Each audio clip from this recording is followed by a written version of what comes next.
Good afternoon, good morning from wherever you are. My name is Jonas Tichenor. Welcome to ZDNet's Hot Topics. Today we are talking about Microsoft, Apple, and Google. They are the technology trailblazers, the giants that make our communication, they make our businesses run better, even our lives run a bit easier. So because of that, they are constantly under the spotlight, always being looked at very carefully by not just consumers, but the investors, which pushes them oftentimes to the cutting edge of innovation. So how are they doing? Where are they at this point? What pitfalls could they face? And is one of them standing out amongst the other three? Joining me today is a very special group of guests. Here in the studio, we have Dan Farber, a CNET contributor, as well as Josh Lowensohn, who is also a writer, staff writer here at CNET. And joining us from Philadelphia via Skype, Andrew Nusca. Andrew, great to have you with us all the way from Philadelphia. How's the weather? My pleasure. Nice and cool. Thank you. Perfect. So, gentlemen, what we want to do here is spend a couple of minutes talking a little bit about the big picture for each of these companies and how they're looking. So we're going to start today with Josh. Josh, we want to talk about Apple a little bit. You know, revenue reported last quarter, $46.33 billion. Profits, $13.06 billion. There's some who say that as Apple goes, so goes the market. We did watch a plunge on Monday for over 4%. Let's go to you first with some highs and lows, a little bit about Apple. We did see a Wall Street Journal article that was on Monday saying that Apple shares losing its shine. What do you make of all this? Well, there's plenty of things to look at. First of all, the slide, which lasted about 5 days, put a considerable drop in the stock. But Apple's really coming off a big high. They had a record quarter, as you mentioned. It was actually just a monster, and that was fueled entirely by the iPhone. They're expected to sell 30 million of the things in the next quarter, which is reported next week.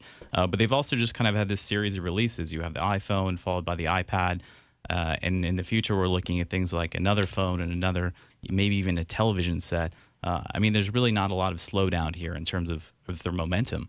So possibly a blip on the radar. Dan, sales of this new iPad, $3 million in one weekend. Pretty amazing. I mean, 3 million units. Well, yeah. You know, Apple is a juggernaut, and they control a lot of the market right now, so everybody's after them. But you were talking about before, you know, that this slide in the stock. Well, the stock was up almost 5% yesterday, and that momentum is really going to continue for Apple. Yeah, Andrew, any thoughts on this? I have to agree with my colleagues. You know, the one thing that Apple's really done well is make sure that its business operations are in place to continue the success. So I have to agree with both of them. I think it's just going to continue. They've done their homework. Yeah, and in terms of the stock price, Goldman Sachs analyst came out today and gave it a $750 price target, which is, you know, another $140 or so from where they're at today. And also predicted that this next iPhone coming out was going to be just a huge blockbuster. Yeah. Andrew, we're going to stick with you from Philadelphia, and we're going to talk a little bit about Google. First quarter earnings considered light by some analysts. Still, a hefty $10.65 billion. The company carefully approving this 2-for-1 split. There have been some privacy issues being raised, but what do you make of Google right now?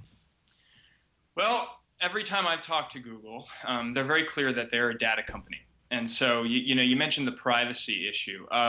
I think that is really a matter of the way they sell it. I don't think it's a fundamental problem with their business. And so, the business successes or failures, that's going to continue with whatever their current strategy is. I don't think that's going to change. I don't think the privacy outrage is going to change anything at all. I just think maybe they'll need to market things a little bit better. Dan, what do you make of this issue of privacy? There was the discussion around Google using its user base to take a look at street signs for private homes and decipher those. Do you think that kind of gives this draconian look to Google? Well, Google and others are fighting this perception all over the place, but you know the reality is you really don't have a lot of privacy anymore. And where these companies need to go, or where they're trying to get to, is to be able to be in a position where they can use all that data that they're collecting about you, about your environment, about people close to you, and the whole social graph, is to create a better, what they would claim is to create a better user experience, which, put another way, is to generate more revenue per user, because if you have more targeted information, if you're giving people more high value in terms of what you present to them on a page or on a mobile device, that's just money that goes to the bottom line of these companies. So in many ways, you have Google, Microsoft, Facebook, Apple, everybody else. They're out there colonizing the internet world and trying to get as big a share of it as possible. And just as we talked about before, the data is really critical, because the more that you have, and the more you can mine it and put it to good use and convince people that you're not going to do anything that would compromise their privacy in ways that they wouldn't want, that's how they play. Josh? Well, I feel like the Facebook comparison is totally apt, because you see these two companies kind of doing the same thing. Arguably, Facebook's been more brazen about the steps they take, but both of them kind of will take a step, and then if people kind of react and there's a conception that they've gone too far, they'll maybe pull it back. Of course, in the case of Google, that ended up with the FTC investigations, and there's all sorts of problems there. But I mean, it's the same idea. It's taking all that information and doing something useful with it, which has become a huge business for both companies. Yeah, and we just had this these postings by Sergey Brin, first in the Guardian, where he was talking about how the open web is really important, and he feels there's a great threat to the open web. And he was talking about countries like China and Iran and Saudi Arabia, where they prohibit use of the internet and mine people's data. But he also brought up Apple and Facebook as slowing down the web because of their so-called walled gardens, which means Google would like to get at their data, make it part of their so-called open search engine. But those companies say, well, this is private data. It's in the applications. It's not something that I want to make necessarily searchable. So there's a lot of controversy there. Today, Brin came out and said, well, I really didn't mean that Apple and Facebook were evil. I just meant that it would be nice if they would give us access to their data. Yeah. We want to shift gears a bit to Microsoft. That we have been hearing from some analysts saying that perhaps Microsoft's best days are behind it. Revenue ending December showing a 5% increase over last year. Dan, despite declines in Windows sales, we're looking at their gaming and servers kind of picking up the gaps that are left by some of the declining Windows sales. How do you think Microsoft is doing? Well, despite many people would say that Microsoft is kind of the old guard and won't be able to respond, almost like a Kodak, where they were in this film business and all of a sudden there was this digital world came and they weren't able to keep up. They weren't able to see around the corner, and the kind of changes to their business that are required. But if Microsoft is one thing, it's persistent, and they have the long view of things. And right now they are trying to almost restart by saying, well, Microsoft Windows 8 is going to be everywhere and everything in the same way that Apple iOS is a platform across everything, or Google has a platform across everything. It's a huge, huge undertaking, and one that's, it's uncertain whether they'll be able to carry it off. But so much of their business is in the business sector, is in corporations, and they're so slow to change. In fact, there's been some studies out that most corporations today are still using Windows XP, which is like 10 years ago. Yeah. Andrew, we're looking at some video over URL. CNN Money came out with a story today talking about Microsoft's master plan to beat Apple and Google. I know you had a chance to review that. Where do you see Microsoft sitting amongst the big three in terms of a snapshot right now? Well, right now, per Dan's point, they're in a rebuilding phase. I mentioned earlier that Apple's succeeding right now because it did its homework and it made sure to put the infrastructure in place to succeed. Microsoft, after kind of a sobering last couple of years, is in the process of doing that now. So I don't think they're tomorrow's big story. I do think maybe in the 5-10 year, depending on the corporate cycles and the economy and how willing departments are to upgrade, I think they're the story then. But certainly not, tomorrow or next week. Josh? Well, I certainly think that the speed is a huge issue, but there's also no discounting the fact that some of the infrastructure they're putting into place now, especially with Windows 8 and with Windows Phone 7 and their future of those two products, along with Xbox and Office and everything else they're creating, they do have a huge chance to tighten up that platform and kind of compete with Apple and the whole ecosystem play, which is really something that Apple had from the start with all their products. And Microsoft's taking a slightly different approach with how they're doing it. And the question is, of course, when that finally comes, will it be better or able to compete with the systems that are out there, and systems that, frankly, Google's kind of jumped ahead with on its own, too. Right, yeah, that's true. So if you've just joined us today, we are talking about Microsoft versus Apple versus Google. We are joined in the studio by CNET contributors Dan Farber as well as Josh Lowensohn, and via Skype we're talking to CNET editor Andrew Nusca. Guys, we want to move on to some of the strategies and tactics. And again, Josh, we're going to start with you here in regards to Apple. 55% of the market share with the iPhone. At times, there seems to be some consumer confusion over where the iPhone is going to go next. Dan, you were mentioning that the next one is supposed to be, you know, blow everybody out of the water. Talk a little bit about Apple's products and where they're going. Sure. Well, Apple has already kind of taken the wraps off its next operating system called Mountain Lion, and that's coming out this summer. And a lot of the features in that operating system actually come from iOS, which is their mobile phone and iPad OS. And they've kind of started tightening down that ecosystem. So some of the apps you might have on your computer are the same as you have on your phone. And they're kind of getting on this yearly release cycle there, which is really interesting because in years past, Mac OS has been every 2 or 3 years. And now it seems like it's going to be an annual thing, just like the iPhone.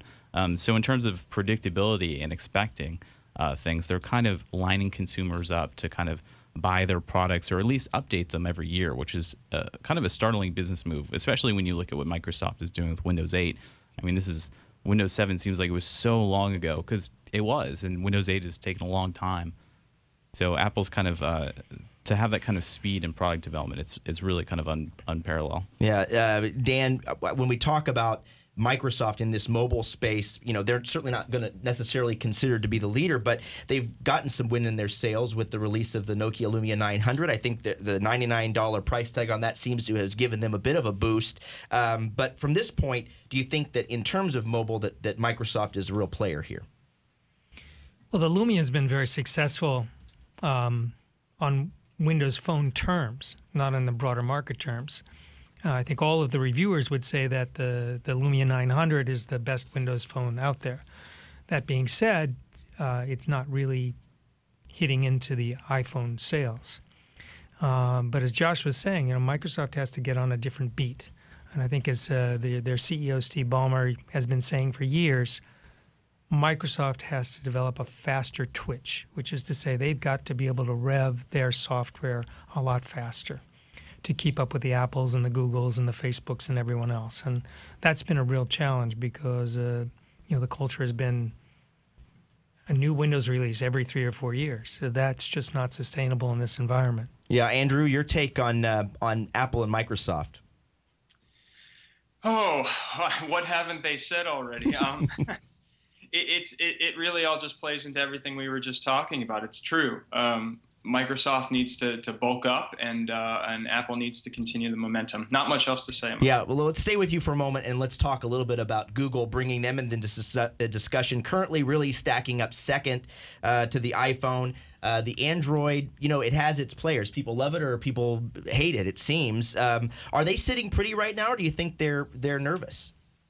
I don't think they're sitting pretty, but I don't think they're as nervous as some of us might think.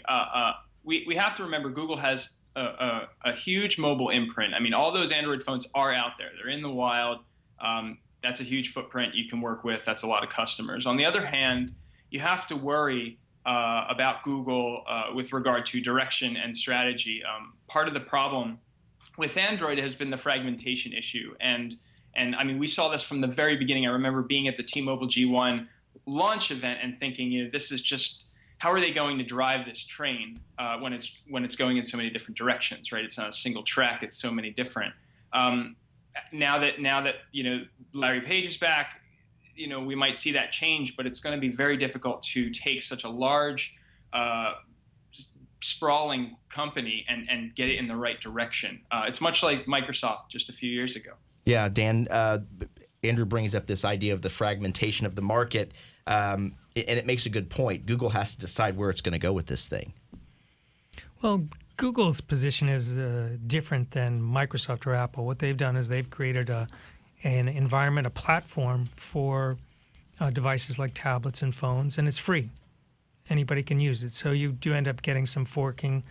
Their library is not going to be as clean and compatible as the iPhone applications are. But at the same time, it allows people to differentiate a little more. And they've sold somewhere between 150 million and 180 million devices running Android. So they're probably the leader in the market in terms of volume.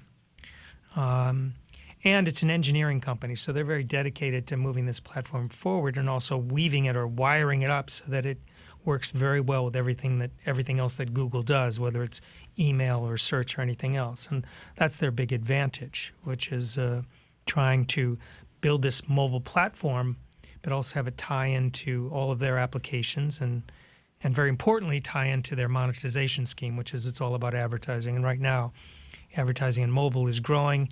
It's still a fraction of what it is on the standard web, for example, but everybody knows that's where the usage is going. Yeah, if you're just joining us here on Hot Topics, we're talking to Dan Farber, Andrew Nusca, and Josh Lowensohn about Microsoft versus Apple versus Google. If you happen to have questions or comments, you can use the Q&A widget there on the viewing console to get some messages to us. We're going to be viewing those, and if we have questions, we'll take as many of them as we can before the end of today's show. We want to move on now to this idea of who owns the living room. All three of these companies are making a play with Apple TV, Google TV, and then there's Xbox. Do any of these companies sort of own the living room, in your opinion? Josh, we'll start with you. I think arguably between the three, it's Microsoft hands down.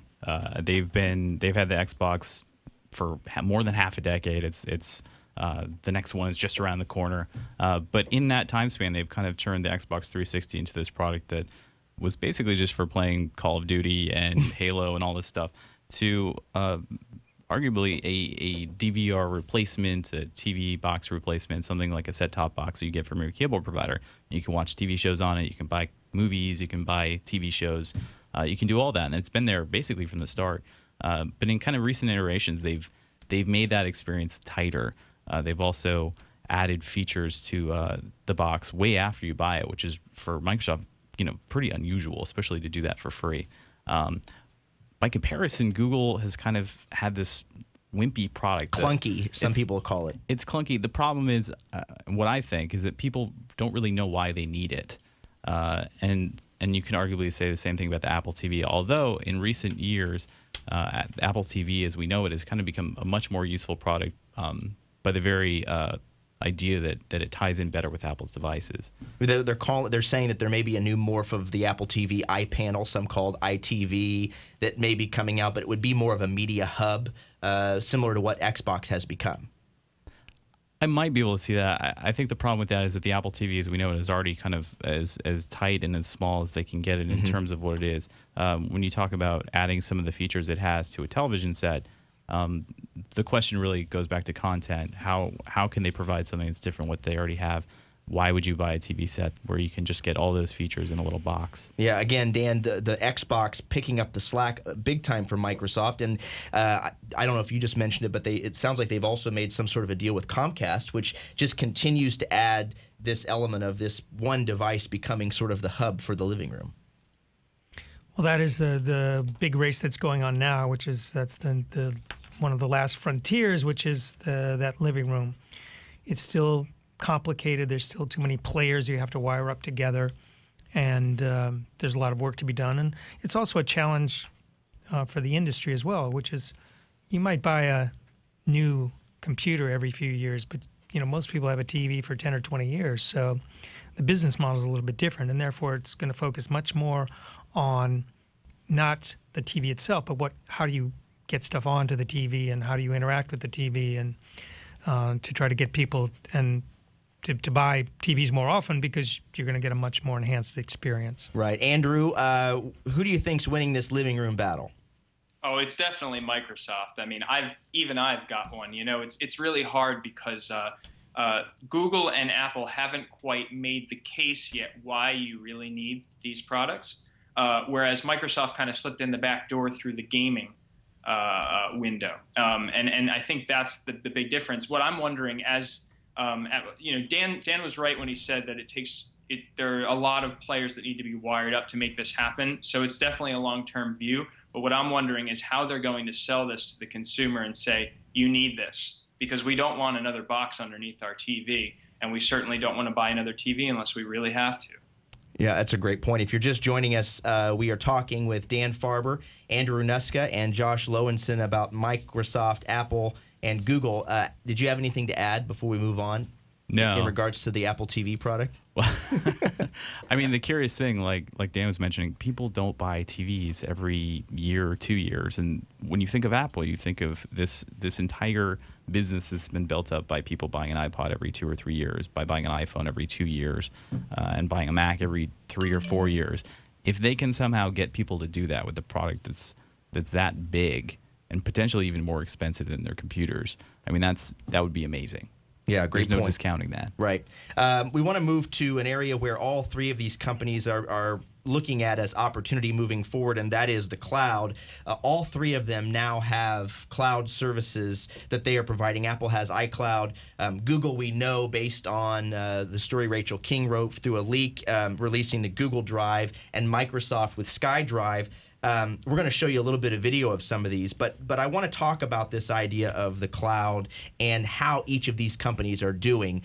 Josh, we'll start with you and iCloud. Sure. Well, iCloud seems like it's a new product, but it's actually just kind of a continuation of where Apple's been before. Before this, they had .Mac, and then it turned into Mobile Me, which was a moderate disaster for them, if you can use such terminology. But the key thing with iCloud is that it's really kind of hands-off. It takes away this idea of files and managing those things, and basically puts everything in a big bucket in the cloud. And what they've kind of done is slowly branch that out so that applications can store their files there. If you're playing a game, it'll save your progress across multiple platforms. If you save a document, it'll just save it so it's on your computer and on your phone. Same thing with music libraries. It's a very kind of consumer-friendly thing, but it's also not really geared towards businesses yet. Mm-hmm. That's going to be probably the next step, do you think, for Apple? I can see it going there, but I mean, the problem is that Apple in recent years has really focused its attention on the consumers, and there are business applications for it, but iCloud in its current state, very, very focused on the consumer, very focused on the content, not so much the things that people are creating. Dan, do you think that Apple has to focus on business, making a business play here, or do you think there's enough with consumers that they don't need to go into that space? I think, excuse me, I think there's enough with consumers. And there's so many big competitors on the enterprise side that it would be a real challenge, a big cost of doing business to go after business, unless it was more the kind of small business where I'm already an Apple customer. This is an easy thing for me to do. But when you start going to the larger corporations, you have issues of security and issues of latency, and so that would probably not so much in the cards for an Apple. Yeah, Andrew, each of these is kind of across the board, 5 free gigs that people can have access to. They can obviously upgrade that. Just by the sheer volume of the user base of Google, it seems that in this particular play, it would put them on the top, yes? Well, they'll only be on the top if they can adequately connect everything. I mean, the thing that strikes me about iCloud that's so successful is that Apple had all these nodes, and people were clamoring for the ability to connect them, right? Your iPhone to your computer, and syncing that stuff. So the nodes were already out there, and they just connected the dots. With Google, Microsoft, it's a little bit less clear. So I think the success for Google is to really embed this service in with the rest, as it is good at doing, for it to take off. I think looking at it narrowly as a storage solution is in fact too narrow. Yeah, Josh, you're nodding your head. Makes good sense. Yeah, I mean, it's at its very core, it's a complete difference in ideologies between these companies. Apple views it, they've basically always viewed files as a very hands-off thing with their mobile devices, and when that carries over to something like the desktop, it kind of gets complicated. If you look at Google and you look at Microsoft, their two kind of cloud offerings really focus on storage, and they focus on storage in the paradigm we're used to. There's folders, there's lists, there's all sorts of things for people to actually manage. And that's not a bad thing. There's definitely a place for that. In fact, in a lot of ways, I prefer that model. But there's no arguing the fact that when you look at something like what Apple's doing, it's more beneficial to the greater populace of people who just don't want to deal with that. Yeah, Dan, you mentioned earlier this idea of the walled garden of the Mac OS, and Microsoft's SkyDrive Play is making an attempt to sort of open that, open file and formatting, and it doesn't require it to go through all these bits and pieces. Do you feel like the SkyDrive is out clouding the iCloud at this point? I don't really know, but it's all about customer acquisition. So these companies are going to come up with special offers and ways to entice customers to either begin with them or switch. Microsoft is thinking more open now, and maybe this is a way for them because they are so far behind in getting consumers on board with some of these new technologies because they had such a self-interest to protect, for example, with Microsoft Office, that they'll try some new things. Yeah. So we're going to turn our attention now to leadership. These companies are under constant pressure to innovate, to please their customers, to grow profits, but that requires a great deal of leadership. So we're going to look at each of them now. We're going to start with Steve Ballmer at Microsoft. We have a little slide here that we're giving you to see a bit of insight. Salary at $682,500, bonus at $682,500. He got the bonus for meeting expectations, not exceeding them. Dan, we'll start with you. How do you think Steve Ballmer is doing? Is he taking Microsoft where this company needs to go right now? Well, first of all, those numbers are irrelevant. Right. He's probably worth $20 billion. Right. So, whatever he gets in salary, it's, he's not really trying to take a big salary out of the company. Secondly, he is part of the old guard.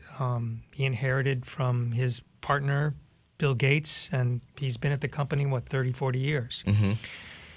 It's a major transition for the company at this point to move to Windows 8 and leverage the Xbox and some of the other technologies. And and in some ways, I don't think he gets enough credit for just kind of continuing to drive the company forward. And people seem to forget that this is a company that still is worth $200-300 billion and generates huge amounts of profits.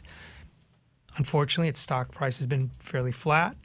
And it's not considered to be kind of the new kind of company that people really want to invest in and think that it has the kind of long-term future that a Facebook, a Google, or Apple, since it was revived by Steve Jobs in the last decade. So there are lots of challenges for Microsoft, but it certainly has a tremendous amount of market share in a lot of categories. The big challenge is you're in a lot of categories. So your enterprise business, your games, you're in the living room, you're on the web, you're in the cloud, you're in offices everywhere. So trying to keep all of those businesses in parallel, doing what they need to do to grow and achieve the kind of net income they'd like to see. That's just a massive challenge that a more focused company like Apple or Google doesn't have. Right. We want to turn to Apple now, looking at Tim Cook. Again, the worth is probably the bigger picture here as we look at his slide. Salary, about $1.4 million. Stock said to be worth $378 million, not including some 13,000 shares that haven't vested yet. I left question marks because, we probably should have done the same thing for each of these. But Josh, how's he doing? He's taken the reins from Steve Jobs about 6 months ago. How do you think he's being perceived in the marketplace? I think he's had a really impressive start for what he walked into. Obviously, he seems to be very prepared with this. We've had huge launches, but there's also been a much more public side of Apple under Tim Cook's reign. He's speaking in investors' conferences. He was at Goldman Sachs in February, and he's going to be at the All Things D conference next month. And he went to Foxconn and got in a suit on the factory floor. You would never see Steve Jobs do that. And that's kind of part of the question here. Is he being reactive or proactive? Does he really have to do this at this point because of the Foxconn issue? Well, I think in terms of that, I think that was a personal issue for Cook because he's always been the supply chain guy for Apple. And now that he's in a senior role, the most senior role at Apple, that really all comes back to him. And the way that the company handled that is deeply tied to him now, whereas before it would be something that would perhaps go higher up the pole to Jobs. Yeah. Do you think Dan that he kind of has to be more in the forefront, whereas Steve Jobs sort of stayed behind and we'd see him at presidential dinners or whatnot or at these release parties, but we didn't see as much of him? Well, Steve is a different personality than Tim, and that's a lot of that's being reflected. And I think, as Josh said, he comes out of the supply chain. He's an operations guy. He's not the creative genius coming up with these ideas or spiking ideas. So you'll see, I think Tim Cook wants to be himself and doesn't want people to think like, well, he's trying to imitate Steve. Over time, it may have some changes in the Apple culture, but that remains to be seen. But what we can ascertain right now is he's doing an absolutely terrific job maintaining the momentum of the company, and he will be graded over time on just how successful these future products are. Yeah. Andrew, let's talk a bit about Google's Larry Page. He has the most meager salary at $1, but we know that his net worth is climbing above the $7 billion range. How would you describe Larry Page's work here now 1 year on the job? Yeah, I think his change is the word that comes to mind. It's his job was to change the culture a little bit. Under Eric Schmidt, Eric Schmidt ran the company in a very kind of even-keeled way, sometimes sprawling, as I mentioned before. With Larry Page, it's all about the energy. Can he get that? Can he rekindle what made Google great, which was that kind of innovative, R&D focused, trying hard kind of thing. So in that sense, I think Larry Page has done a really good job just kind of giving Google a shot in the arm, which is kind of odd considering he's one of the co-founders. You don't expect that to come from a guy like that. But nevertheless, I think he's given the company some energy and some focus. I think in terms of success, he might not be as good as Tim Cook in terms of running a company cleanly, but he's certainly going to take greater leaps than his predecessor. Yeah, it appears that he is sort of looking at social now as the next phase, having, to some degree really had successes in mobile, successes in cloud. Is social where he's trying to take this company next? I think he sees the writing on the wall. I don't know if he's trying to take the whole company there, but as we mentioned earlier during the webcast, Google is interested in data and connecting that data and making good use of it. So if social's the place that they can get a lot of data, and I think Facebook has demonstrated quite well that that's the case, they're going to be there. And that the fact that there's advertising there to boot, well, all the more for it. So I do think he's going in that direction. But I think he's going to social with Google's data mindset in mind. Very good. Any final thoughts? We'll start with you, Andrew, on this company and next steps. For Google? For all three. Whew. All three. I think the interesting thing is to just see how it all plays out. I mean, the walled garden thing really resonates with me. These companies, as they get bigger, they're going to be bumping up against each other in more places we don't even know about yet. And the question is, how can they acquire customers? Can they keep them in that walled garden? Do they have to let them out once in a while? Am I an all Apple guy, an all Google guy, an all Microsoft guy? Can I play on all teams?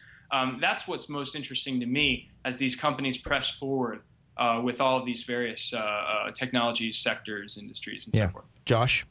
I think obviously the thing to look for with Microsoft is the upcoming Windows 8 launch. With Apple, we have the upcoming earnings next week and whatever they come out with the iPhone and television.